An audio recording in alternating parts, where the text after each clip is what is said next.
Magandang araw po sa inyo lahat. Turuan ko na po agad kayo matuto mag-English. Dito na po agad tayo sa ating halimbawa. Ako ay tumatawag sa iyo pa messenger o kaya sa messenger. Kapag in English po natin yan, yung ako ay I am. Yung tumatawag, calling. Yung sa iyo, you. Tapos yung sa o pa, true. Tapos messenger. I am calling you through messenger. Okay po? Isa pa pong halimbawa, subukan po natin itong ikaw. Ikaw ay nagte-text sa akin pa SMS. Kapag in English po yan, you are texting me through SMS.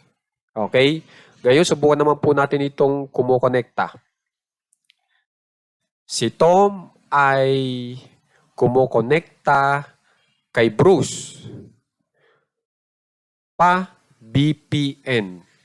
Kapag in English po yan, Tom is connecting with Bruce through VPN.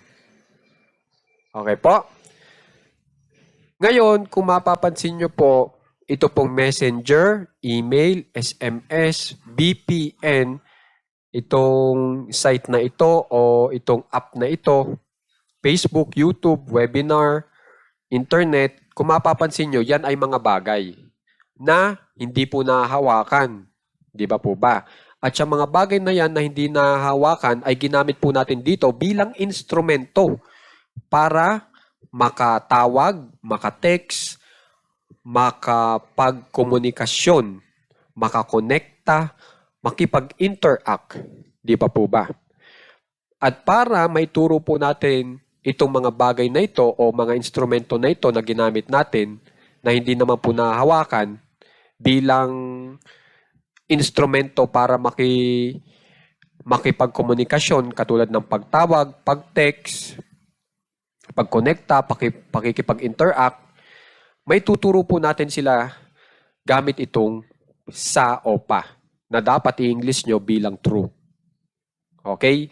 So, ang tunay ko pong itinuturo dito ay ang paggamit nitong true na maaaring gamitin nyo na panturo sa instrumento o instruments na kung saan ay tinatawag na intangible objects. Pag sinabing intangible objects, mga bagay na hindi nahawakan.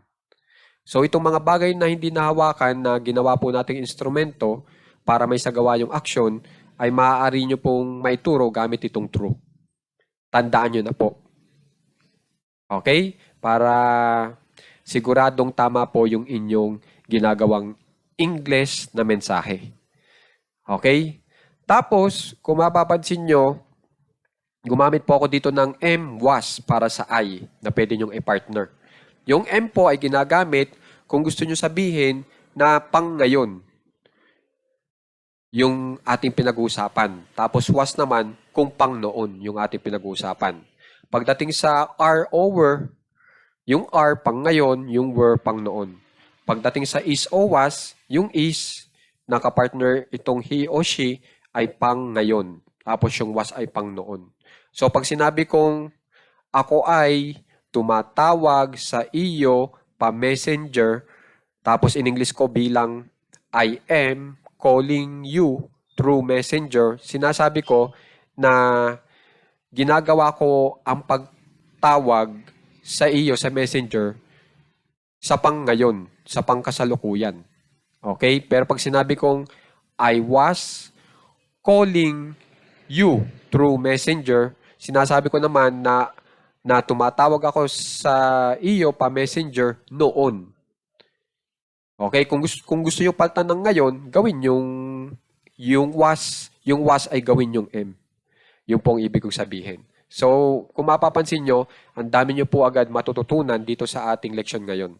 So, tandaan nyo na rin po itong mga intangible objects natin na tinuturing po natin dito na instrumento. Mga instrumento para may sagawa po itong action na ito. Na maaari pong ituro itong mga instrumento gamit ang true. Okay? Ngayon, syempre, para marami po kayong may English, ang style po kasi dyan, para marami kayong may English, dapat marami po kayong alam na verbs. At ang mga verbs po natin na itong calling, interacting with. Di ba po ba? So, ilan lang to? 1, 2, 3, 4, 5. So, dinagdagan ko pa po na syempre, yung idadagdag ko pong verbs ay babagay sa salitang true natin. At ito po yun. Working with, emailing with, talking to, following, teaching, chatting with. Okay? Subukan po natin itong following. Okay? Ako ay sumusunod sa iyo pa social media. Nasusundan kita gamit ang social media. Okay? I am following you through social media.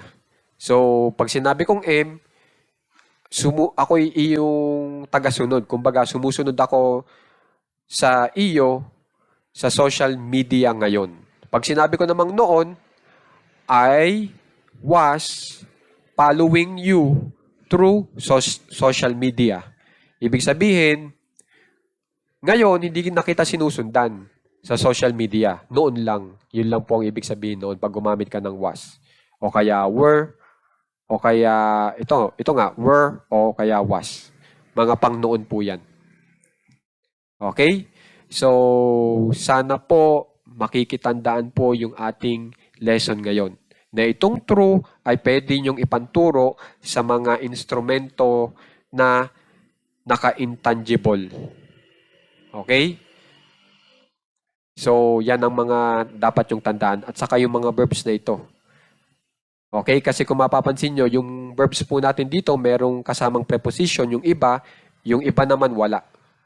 Diba? Na dapat yung tandaan din para hindi po kayo magkamali. So, laging tama yung inyong English. So, maraming salamat po sa mga subscribers natin na nandyan po para matulungan yung ating page. At maraming salamat din po sa mga naglalike at nag-share para po makita rin naman po ng iba itong ating lesson. Kasi napansin ko, hindi po tayo masyadong nakikita dito sa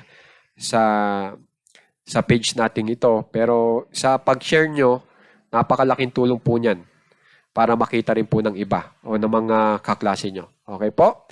Maraming salamat po at saka aralin ng maigi kasi ito po ay nagpapatunay na kaya nyo agad makapag-English. Gamitin nyo lang po itong pattern natin at kitang-kita nyo naman po na ito'y magagamit nyo rin po agad. Okay? So, mag-aral ng maigi. Maraming salamat po.